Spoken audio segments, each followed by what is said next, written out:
Bonjour à tous et bienvenue pour ce nouvel opus. Aujourd'hui, une partie contre Chouf. Salut Chouf. Salut à tous.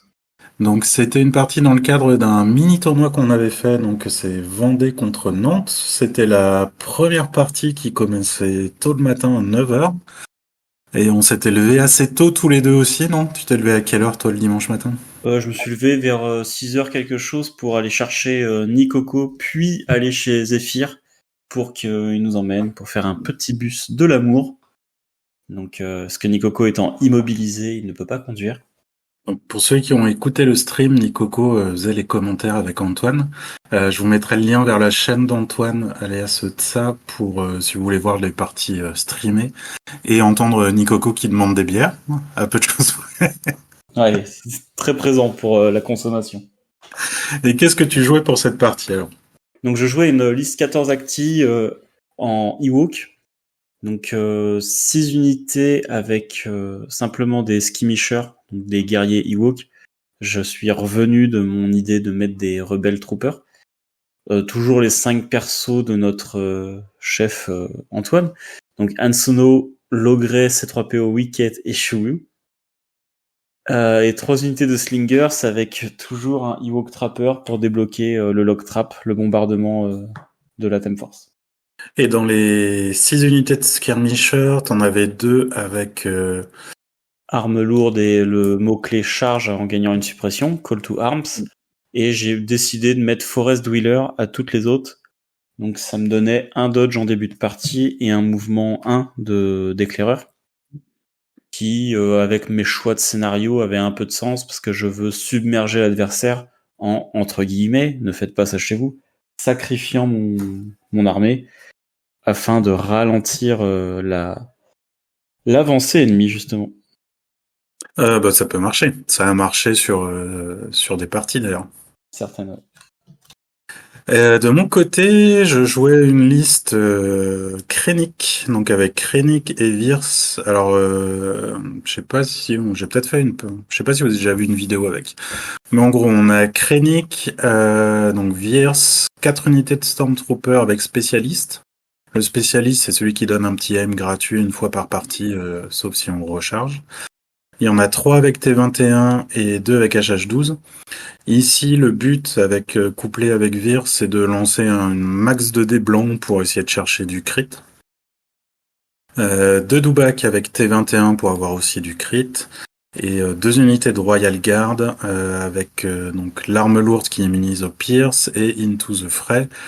Donc c'est à la fois des unités de CAC qui vont me permettre d'encaisser des Jedi s'il y en a, et qui vont me permettre aussi d'absorber les blessures pour mes Dubak, pour mes Storms suivant le besoin. Donc normalement c'est une liste avec une bonne base de tir avec les 4 Storms et de quoi aller au CAC et se projeter avec les Dubak et les Royal Guard. Est-ce que tu gardes une bonne mobilité avec les Royal Guard?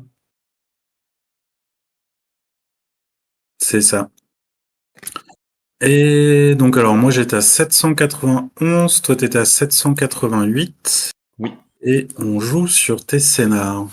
Donc voilà ce que ça a donné. C'était à toi de faire le premier ban. Et j'ai dû passer. Moi j'ai enlevé ensuite Percé. Parce que vu que t'as 14 actis alors que j'en ai que 10, j'ai pas envie de jouer sur Percé. Ouais. Et de mémoire, j'ai du ban interception des transmissions, non? T'as du ban interception des transmissions, et après, moi j'étais plutôt content de ce qu'il y avait. Entre position avancée, ligne de bataille, je préférais position avancée parce qu'on va jouer en gros sur la largeur, donc ça fait moins de possibilités de se faire déborder qu'avec ligne de bataille. Le ravitaillement, bah, c'est toujours mieux que charge explosive, je savais pas trop entre les deux mais ça allait. Et je voulais pas visibilité limitée parce que moi je tire à 3, alors que toi tu tires qu'à 2, donc ça m'avantageait pas. Donc au final, on termine sur position avancée, récupération de ravitaillement et environnement hostile. Et on passe au déploiement. Alors, toi tu mets la première caisse à côté du vaisseau Du A-Wing. du A-Wing. Moi je mets un peu en parallèle de mon côté. Qu'est-ce que tu voulais faire toi avec la position des caisses? Je pensais en sécuriser deux avec deux unités à faible impact dans la partie et jeter tout le reste de mes forces sur la caisse centrale. Ça tombe bien parce que moi j'avais le même plan. Donc en gros, je vais mettre Virs et une unité de T21 à droite pour sécuriser la caisse et empêcher un petit débordement, enfin la caisse du haut, empêcher un petit débordement vers le haut si jamais ça te tente. Et sinon, on va se mettre prêt à sauter sur la caisse centrale. Sachant que normalement, toi, tu l'auras avant moi. Mais il faut que je t'empêche de partir avec, en fait. Tu vas placer comment tes unités? Tu t'en rappelles un petit peu ou pas? Oui, alors du coup, comme je disais, des unités assez mobiles avec du tir sur la caisse la plus éloignée pour peut-être avoir cette liberté de revenir dans la partie, ainsi qu'une unité de corps à corps qui sera moins coûteuse et qui aura, à mon sens, moins d'impact qu'une unité de tir pour garder cette caisse. Autrement, au milieu, on se retrouve... Là, vous voyez, je viens de mettre C3PO, par exemple, en infiltration, de manière très agressive. Pourquoi est-ce que tu joues C3PO agressif comme ça? Pour moi, il est intouchable derrière son petit mur et ça me permet avec lui de juste quand je l'active, donc de donner ses adrénalines sans bouger et de pourquoi pas prendre un dodge ou un stand-by suivant ce qui peut se passer. En fait, je gagne entre guillemets des actions de mouvement en le mettant aussi haut sur la table. Moi, de mon côté, quand je vois ça, moi je me dis que j'allais essayer de le choper le plus vite possible, parce que si je peux enlever le compel que donne C3PO, ça peut me donner quand même un avantage sur la partie. Donc je vais mettre mes deux doubacs de façon agressive avec des Royal Guard derrière. Et je vais voir ce qui va se passer. Euh, donc toi après tu Ouais. termines ton déploiement. Donc on voit la marée de corps qui arrive.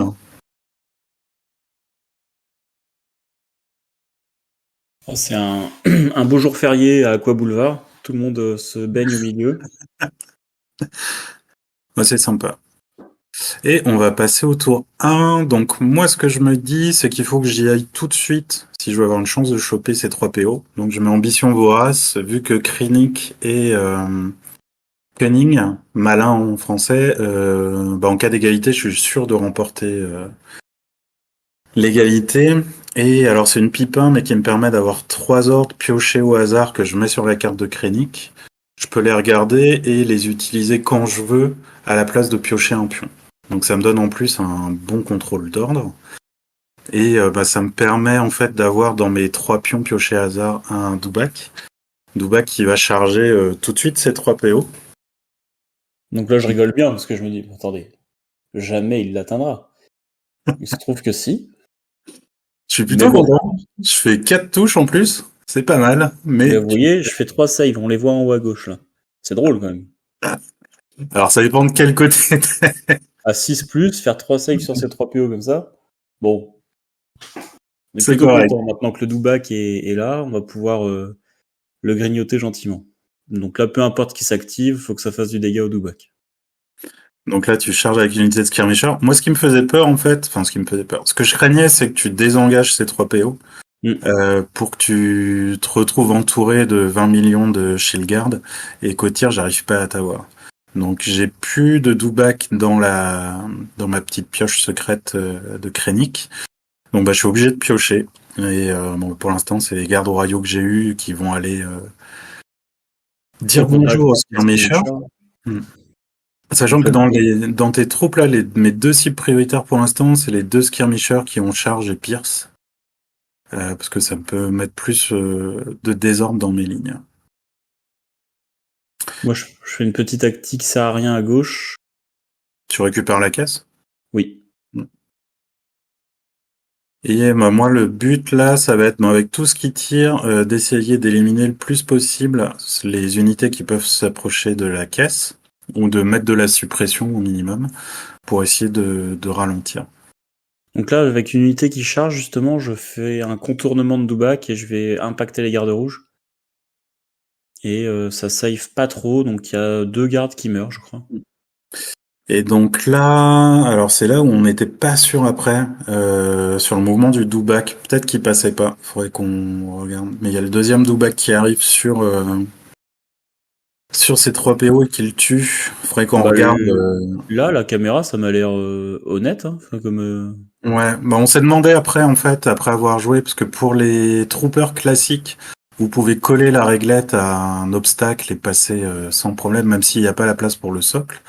Avec les troopers, il faut la largeur du socle. Donc là, on s'est posé la question après. quoi qu'il arrive, mettez pas votre C3PO aussi haut, et si jamais il est menacé par une unité de corps à corps, jetez une unité à faible coût populeuse devant lui au cas où. Si jamais ça doit se reproduire, faites ça. Ou alors, alors ça peut marcher si jamais c'est une unité comme du Dubak qui peut passer au travers d'autres figurines. Vous pouvez mettre une unité avec un stand-by, comme ça le gars fait son premier mouvement et après votre stand-by vous allez le contacter. Bon après il peut vous enlever le stand-by et le plein million de trucs, mais et donc là j'ai mes Stormtroopers qui s'amusent et qui tirent un petit peu partout. Donc ça commence à dépeupler de l'Ewok. On va avoir de la fourrure pour l'hiver, c'est sympa. Et on aura aussi des bottes en écaille. Ouais, du coup, Non, je m'active et je tire c'est sur un les pire doubles. les Dubak. Les Dubak ça ne meurt pas. Et donc on se retrouve avec une grosse mêlée au milieu et puis des Storms qui avancent tranquillement en tirant. Et Ouais, on a mais ce qu'on voit, c'est que tu commences à faire un mur de points de vie qui s'oppose à la caisse. Donc je sais pas trop comment atteindre cette caisse et surtout apporter un soutien aux unités qui auront la caisse. Atteindre la caisse, c'est possible, mais avoir un vrai soutien, parce que le mec qui va garder la caisse, il va crever certainement en face d'un peloton d'exécution pareil. Donc il faut vite que je le soutienne avec d'autres unités, et pour l'instant j'ai pas de solution, donc il faut vite que je me débarrasse de ces 2 unités de Dubak. Les Dubak tombent, après t'es planqué derrière le bâtiment et tu peux aller chercher la caisse. Donc moi je vais mettre une unité de garde rouge pour essayer de m'occuper de ceux qui viendront plus tard chercher la caisse, mais tu m'engages en premier avec le survivant de l'unité sur laquelle tout le monde avait tiré. Ouais, je pense pas que c'était si malin que ça, mais parce que du coup ça t'a permis de replacer tes gardes de manière peut-être plus agressive. Parce que du coup j'ai pas contacté ton leader, et ton leader a été recontacté plus haut sur la table. Bon, ça c'est le genre de choses qu'on analyse après coup, hein. C'est une fois que j'ai fait l'erreur, je me suis dit, ah, dommage. Mais bon, là on voit que t'as une autre unité qui vient au contact de la caisse. Oui. Et d'ailleurs, dites-nous en commentaire, une fois qu'on récupère la caisse, est-ce qu'on peut la bouger aussitôt? C'est-à-dire qu'est-ce que j'aurais pu la passer dans le dos de mon leader? On n'a pas su trancher entre nous. Et donc là on passe au tour 2, donc qu'est-ce que tu joues au tour 2? Donc là, j'ai joué la pipe 1 de la Theme Force qui donne à mes unités... donc je les mets souvent sur les spécialistes, celle-là. Donc je vais pouvoir remettre ton token dans ton pool, et surtout, je t'immobilise et te mets de la suppression avec cette attaque. De mon côté, je vais mettre 2 ordres, c'est surtout pour avoir le stand-by. Donc alors je mets un stand-by sur le Dubak qui a tué ses 3 PO et qui n'a plus personne au contact pour pouvoir, si tu bouges l'unité qui a pris la caisse, les intercepter. Et je mets aussi sur mes gardes rouges qui sont engagés au corps à corps, pour pouvoir, pareil, si tu bouges, essayer de tuer le gars qui est au corps à corps et libérer mes gardes rouges pour qu'ils puissent faire autre chose après. Donc là, c'est ce qui se passe, t'avances ta caisse et je vais engager les gars qui essayent de se barrer. Donc je vais en tuer 2 ou 3, je crois, un truc comme ça. Et je peux déclencher l'autre stand-by aussi pour essayer de tuer le Ouais, skirmisher qui bloquait mes gardes rouges. et mine de rien, là, j'ai passé un peu de temps à essayer de trouver une solution, et à pas avoir... Enfin, j'ai ramené la caisse, mais j'ai les 2 stand-by qui se sont déclenchés un peu fatalement, parce que je voyais toujours pas comment les enlever. Et il a gagné donc 2 attaques. Donc mine de rien, à l'attrition, ça va compter peut-être. Bah, le stand-by, tu peux l'enlever avec le tir, mais si jamais tu me tires sur le do-back, alors tu peux pas l'enlever pour les gardes rouges, mais si tu tires sur le do-back, ça m'empêche, enfin, je peux pas te bloquer, mais par contre, ça me fait une phase de tir sur les gars qui avaient la caisse qui était dans la pampa au début, quoi. Ouais, là, mes skirmishers, ils tirent sur tes gardes rouges, justement, qu'on fait un mouvement enfin, une attaque de sentinelle. Donc leur token revient dans le pool et surtout, ils sont immobilisés. Donc là, je pourrais pas aller chercher, enfin, je pourrais plus les projeter, ils vont se prendre une phase de tir, ou en tout cas, ils vont pas servir à grand chose ce tour-ci. Donc toi, tu ramènes du monde. Donc là, c'est l'eau grecque, tu planques avec une caisse. Donc pour l'instant, t'es à 3 points, t'as la caisse à gauche, la caisse de l'eau grecque près du T21, du Ah A-Wing, oui, ouais. et les gars qui sont avec le Dubak. Moi, je continue le champ de tir au milieu et j'essaye d'écrémer le plus possible tes unités qui ont pire ces charges pour préserver le futur. Donc là, encore une grande mêlée en plein centre. L'avance inexorable des Stormtroopers et leurs des blancs. L'unité de HH12, elle servira pas forcément à grand chose parce que je veux pas rester sur place. Donc si je bouge, j'ai pas le HH12, ça fait que 6 dés blancs. Là, je refais une unité, enfin, je remets du tir sur les gardes rouges, mais t'as bien défendu ce coup-ci.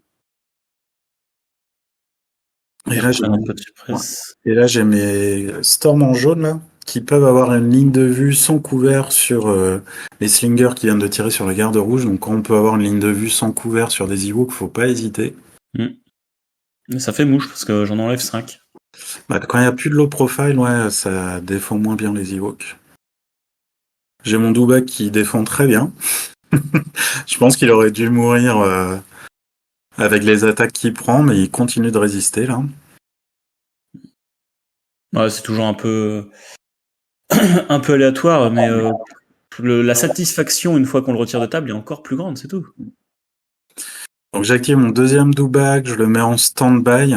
Alors je veux pas taper parce que si jamais ça marche trop bien en fait, je vais me retrouver à découvert, il me reste plus qu'un ou deux PV, je veux pas que Han Solo ou Chewbacca puissent me tirer dessus. Donc je me mets en stand-by et j'attends, vu qu'on est dans un gros paquet, je vais attendre la fin du tour, une des dernières actions pour déclencher mon stand-by et taper sur l'unité qui porte la caisse.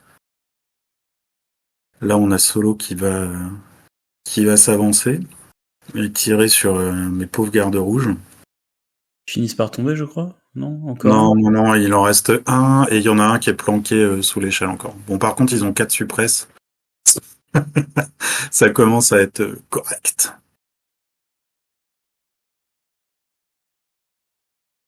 Et là, on voit que t'es bien prêt, hein, malgré que tes Stormtroopers aient pas eu... Enfin, ils ont pas eu de menace. Là, ils commencent ils commencent déjà à me menacer pour le scénario. Là, Parce que eux, ils n'ont pas eu besoin de se planquer vu que tout est engagé au corps à corps. Là, j'avais hésité à avancer avec les verts. Finalement, je suis resté pour viser tirer pour essayer d'éliminer le plus de slingers possible. Le problème que j'ai, c'est que si je veux fiabiliser mes tirs, il faut que je vise. Mais si je reste juste à tirer, je vais me faire avoir au scénario parce qu'il faut que je me rapproche de la caisse quand même. Donc il faut trouver le petit l'équilibre là-dedans. Milieu, ouais. Ouais. Et donc là, il y a Chewbacca qui arrive pour faire encore un petit peu de dégâts sur les gardes rouges, mais je défends plutôt pas mal. Et c'est là de mémoire que je vais déclencher le stand-by du Dubak, qui va retaper du skirmisher. Ouais, te disant que voilà, Solo et le Chewbacca sont activés, plus grand chose à craindre. Tu peux te désengager si jamais tu y arrives. Et donc là, je tue l'unité, le reste de l'unité de mémoire, et la caisse tombe. Et on est à 2-2, on passe au tour 3. Donc qu'est-ce que tu joues ? Donc je joue la carte de Wicket, Pipe 3, qui donne courage infini, et parce que là, Wicket avait 4 suppressions, donc je voulais quand même faire quelque chose de valable avec, sans que ce soit aléatoire, et qui donne de surcroît des blancs supplémentaires par nombre de points de vie perdus dans l'unité. Donc comme j'ai quelques unités et il n'y a plus qu'un ou deux survivants, ça me paraît le bon moment. Et moi, j'ai joué la type 3 de Vir's Imperial Discipline qui permet de recover et donc de récupérer le spécialiste pour 2 unités. Donc, je donne à 2 unités de Storm. Ce qui fait que Pardon. Ça, plus une potentielle visée, ça me permet de relancer entre 6 et 9 dés, suivant ce que donne Vir's. Donc là, je vais activer une unité de Storm. T'as enlevé la suppresse de 2 unités de Slinger à qui il reste plus qu'un mec. Donc ça me permet d'avoir les 2 unités à découvert. Enfin, les 2 solos à Oui. découvert. Et donc je vais diviser mes tirs. Et ça va me permettre de tuer les 2 survivants, ce qui fait que ça enlève 2 activations d'un coup. Ce qui est Ça enlève plutôt 2 activations, d'autant plus qu'ils étaient sous pipe 3 de Wicket. Donc, de toute façon, ils auraient jeté 6 dés, 5 dés blancs et 1 dé noir. Donc, je suis quand même bien déçu de ce qui vient de se passer. Et je viens de tuer aussi le gars qui avait le lock trap, enfin l'unité Oui. avec le trapper. Donc ce qui est pas mal, au moins ça fait une carte de commandement qui peut être très chiante, qui disparaît. Donc là on a Solo qui tire sur mon Douba qui a 2 PV qui survit. Il est bien, tranquille.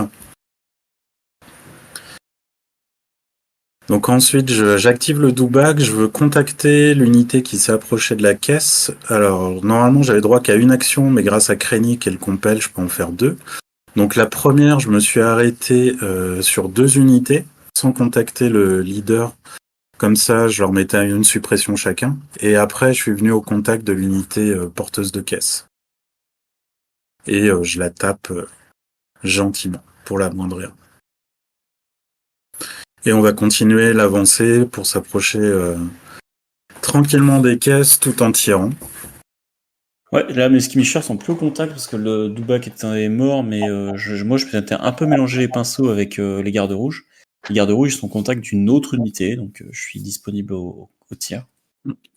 Et là, t'as Chewbacca qui était en colère et qui a chargé le Doubac et qui l'a fini. Ouais, c'était trop.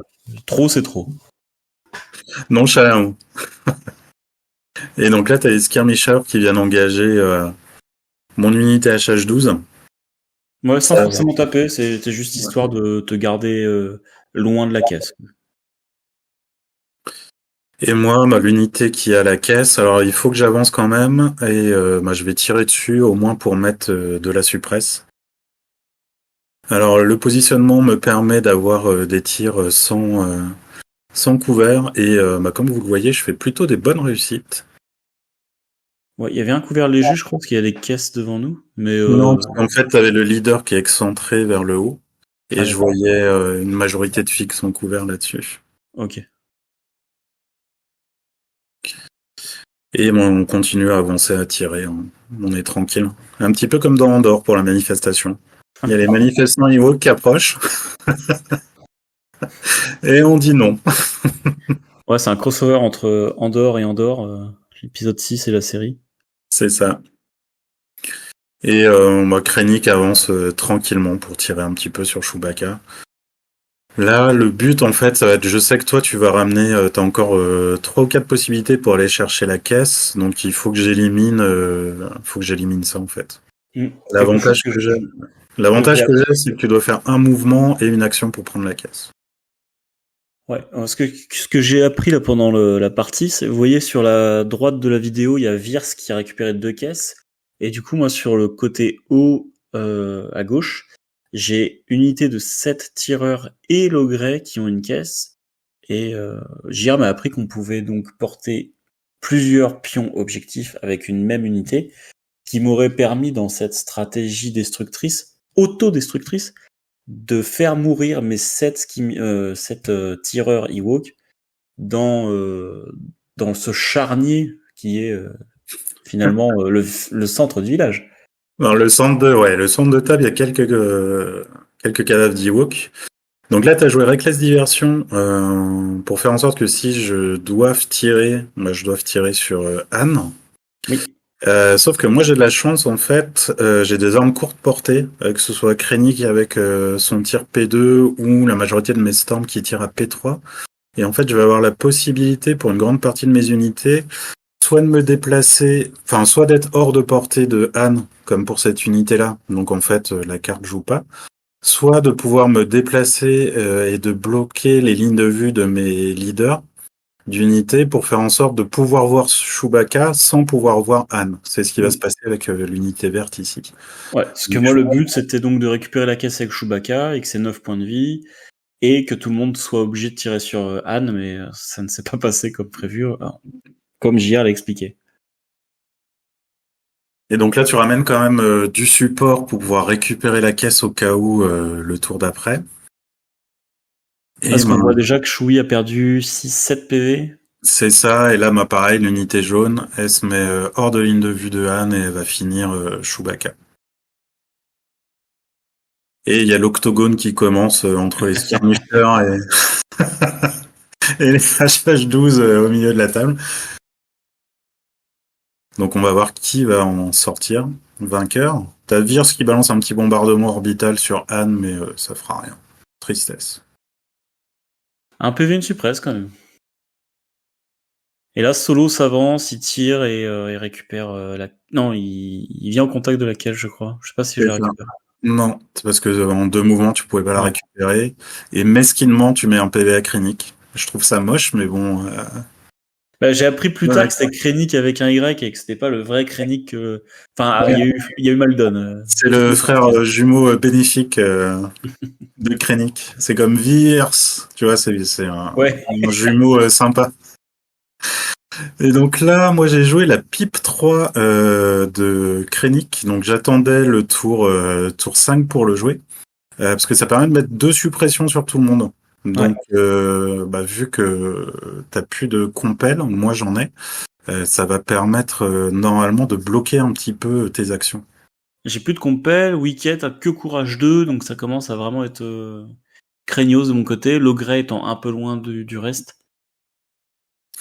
Et là où j'ai eu de la chance au début, toi t'as activé Anne en premier, et en fait t'as pas réussi à enlever assez de suppresse pour avoir 2 actions, donc tu t'es retrouvé qu'avec une seule action sur Anne, et Anne a juste récupéré la caisse, il pouvait rien faire de plus. Ouais. Et j'ai pioché Anne assez... Enfin oui, c'est parce que mes ordres étaient sur d'autres. Mais de toute façon, j'ai plus beaucoup d'acti. Hein. J'ai Wicket, Logray, unité qui servent à rien, unité qui est engagée au corps à corps et unité en réserve à côté de...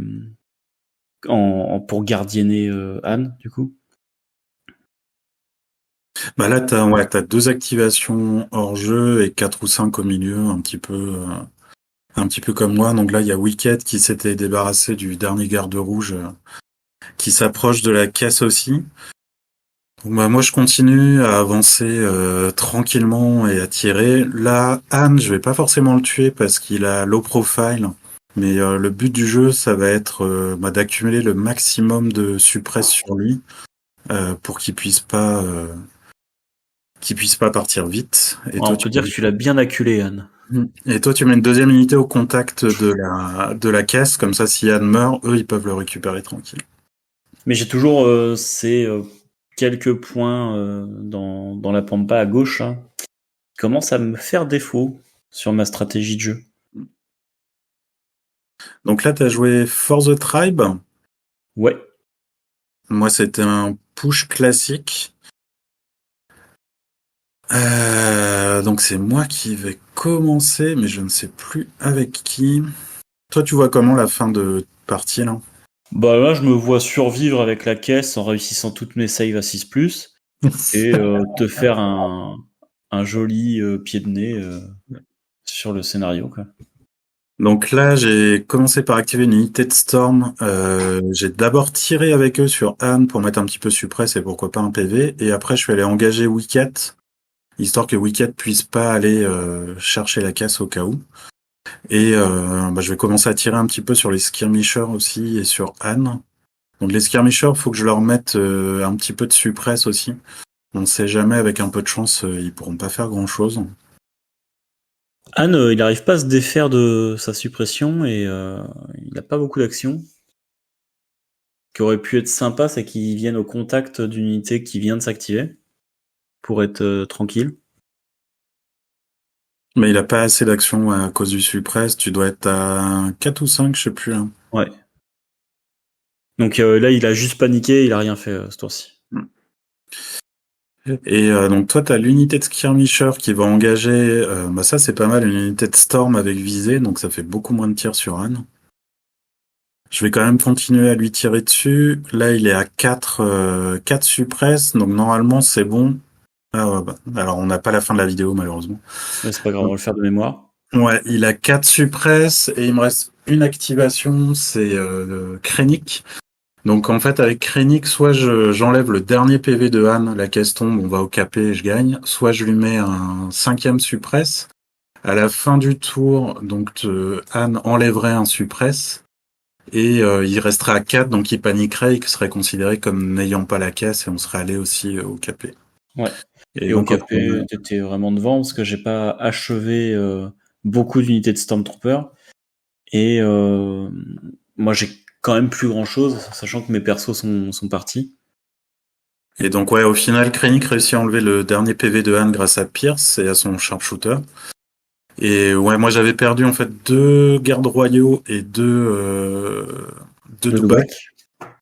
Et toi, ouais, t'avais perdu pas mal d'unités et de persos à côté. Ouais. Donc à retenir, on peut porter plusieurs caisses, voire plusieurs objectifs avec un même personnage. Et surtout à retenir, arrêtez de faire crever vos Ewoks en milieu de table, s'il vous plaît. Bah n'empêche, moi ce qui m'a surpris, c'est que même en ayant pu tuer ces 3 PO très vite, bah ça a quand même été la galère. Hein.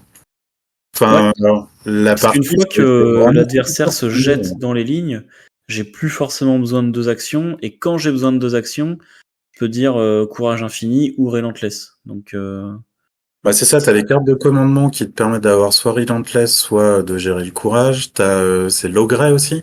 Ouais. Qui a Inspire 2. Mine de rien, enfin oui, c'est 3 PO, c'est un gros bonus. Le tuer, c'est bien, mais même quand on le tue, il reste énormément de répondants à la liste. Hein. C'était partie tendue jusqu'à la fin, jusqu'au tour 6. Honnêtement, je savais pas si j'allais pouvoir gérer cette 3e pièce ou pas. Quand Anne a paniqué, on s'est regardé, on a compris, mais c'est vrai que ça aurait pu être un autre tournant. Bah, si Anne n'avait pas paniqué, ouais, là ça devenait compliqué.